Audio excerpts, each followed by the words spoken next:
Hello everyone, welcome back to my channel. My name is Katie Knowful, and if you're new here, I make vintage and whimsical inspired crafts and lifestyle content, and this week is a bonus video.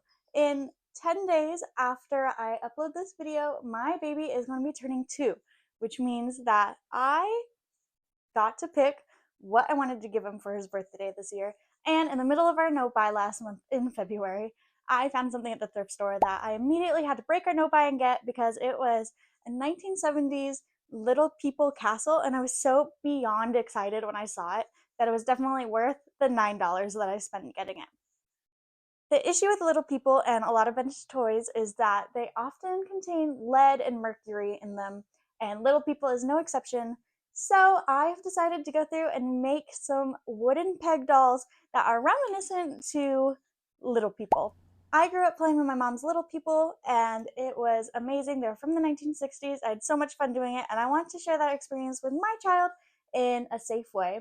And so my husband and I have worked together to make some 4 little peg dolls to go with his castle, and then I also bought some gnomes that we can make that way as well because he's been obsessed with his grandmother's gnomes that she has all over her house. So welcome to our short little bonus video. I'm sorry if my audio is weird. Something's been up with my phone, and because I film on my phone, I don't really know what's up, and I also am figuring out the whole microphone thing, so bear with me. I appreciate you being here.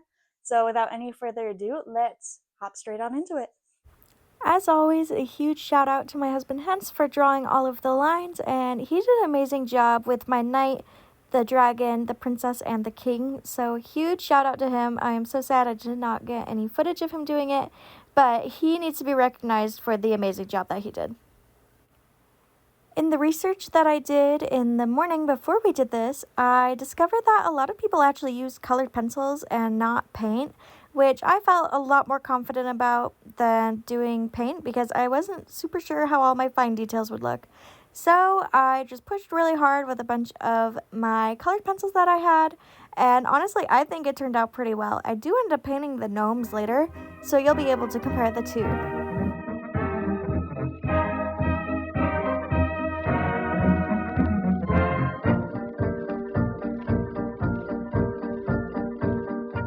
When coloring the dragon, I tried to base it off of the dragon drawing that's on the side of the Little People castle because we do have that reference.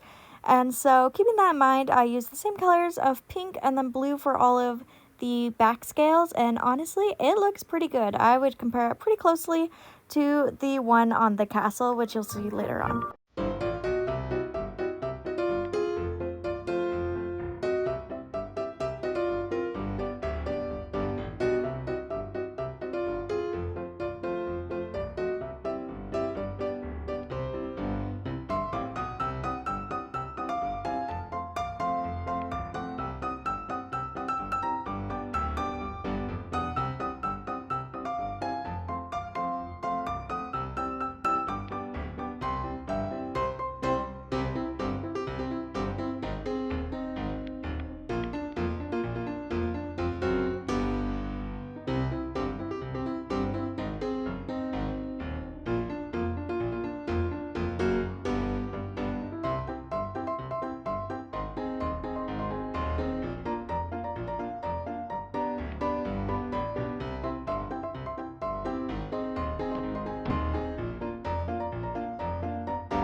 Hence and I need some people to settle a debate for us. Do you think that I colored her hair green, or was she wearing a cover like they would have in the medieval era? Because Hens said that although technically historically accurate, most of the time princesses are not depicted that way, and she does have a braid, but I was saying it was kind of like a ball cap where the braid was coming out the back of the cover. So go ahead and let me know what you think in the comments below.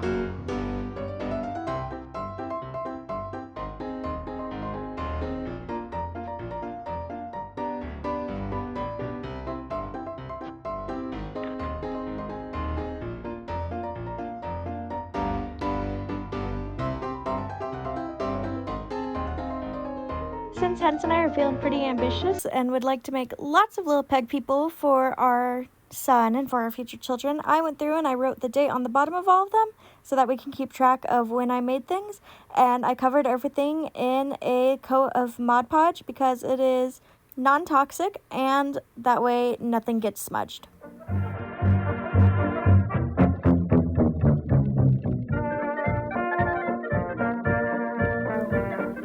Then I went through and I painted the gnomes, and I was basing these based on Waldorf toys, where they tend to be very open-ended, very few identifying factors such as faces and stuff. And so that's what I was basing on because they are super expensive, and if I could make them myself with my cute aesthetic colors, then I am definitely going to be doing that.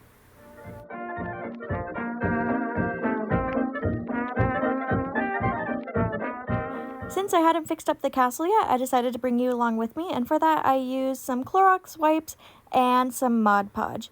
I just went through and I gave the castle a good scrub down because it is thrifted, it came from Savers, and I have no idea what its life was like before it came to us. And this also gave me a good opportunity to look at where I needed to reattach some of the stickers because who doesn't love peeling stickers off, and I know for sure that my 2-year-old would. So I went in with some Mod Podge and I just made sure to stick down all of the loose edges of any stickers. So that would be like this lake that you see here, as well as the wooden floor on the inside of the castle. And this was quite a lot. So I went in with some Mod Podge just to make sure everything was nice and put down. And with all of that ready, that takes us to the reveal.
I did not film an outro, but I hope you really enjoyed this video, and I will be seeing you next week for my regular upload.